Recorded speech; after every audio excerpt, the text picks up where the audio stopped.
जय श्री राम दोस्तों, स्वागत है आपका शिव पुराण क्षीरोद संहिता 10वें अध्याय में। श्री हरि को सृष्टि की रक्षा का भार एवं त्रिदेव को आयुर्बल देना। परमेश्वर शिव बोले, हे उत्तम व्रत का पालन करने वाले विष्णु, तुम सर्वदा सब लोकों में पूजनीय और मान्य होंगे।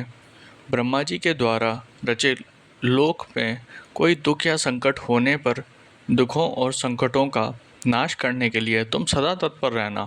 तुम अनेकों अवतार ग्रहण कर जीवों का कल्याण कर अपनी कीर्ति का विस्तार करोगे। मैं तुम्हारे कार्यों में तुम्हारी सहायता करूँगा और तुम्हारे शत्रुओं का नाश करूँगा। तुम में और रुद्र में कोई अंतर नहीं है, तुम एक दूसरे के पूरक हो। जो मनुष्य रुद्र का भक्त होकर तुम्हारी निंदा करेगा, उसका पुण्य नष्ट हो जाएगा और उसे नरक भोगना पड़ेगा। मनुष्यों को तुम भोग और मोक्ष प्रदान करने वाले और उनके परम पूज्य देव होकर उनका निग्रह अनुग्रह आदि करोगे। ऐसा कहकर भगवान शिव ने मेरा हाथ विष्णु जी के हाथ में देकर कहा, तुम संकट के समय सदा इनकी सहायता करना तथा सभी को भोग और मोक्ष प्रदान करना तथा सभी मनुष्यों की कामनाओं को पूरा करना। तुम्हारी शरण में आने वाले मनुष्य को मेरा आश्चर्य भी मिलेगा तथा हम में भेद करने वाला मनुष्य नरक में जाएगा। ब्रह्मा जी कहते हैं, देवर्षि नारद, भगवान शिव का ये वचन सुनकर मैंने और भगवान विष्णु ने महादेव जी को प्रणाम कर धीरे से कहा, हे करुणा निधान शंकर जी, मैं आपकी आज्ञा मानकर सब कार्य करूँगा। मेरा जो भक्त आपकी निंदा करेगा उसे आप नरक प्रदान करें। आपका भक्त मुझे अत्यंत प्रिय है। महादेव जी बोले, अब ब्रह्मा विष्णु और रुद्र के आयुर्बल को सुनो।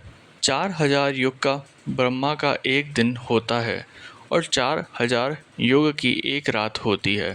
30 दिन का एक महीना और 12 महीनों का एक वर्ष होता है। इस प्रकार के वर्ष प्रमाण से ब्रह्मा की 100 वर्ष की आयु होती है और ब्रह्मा का एक वर्ष विष्णु का एक दिन होता है।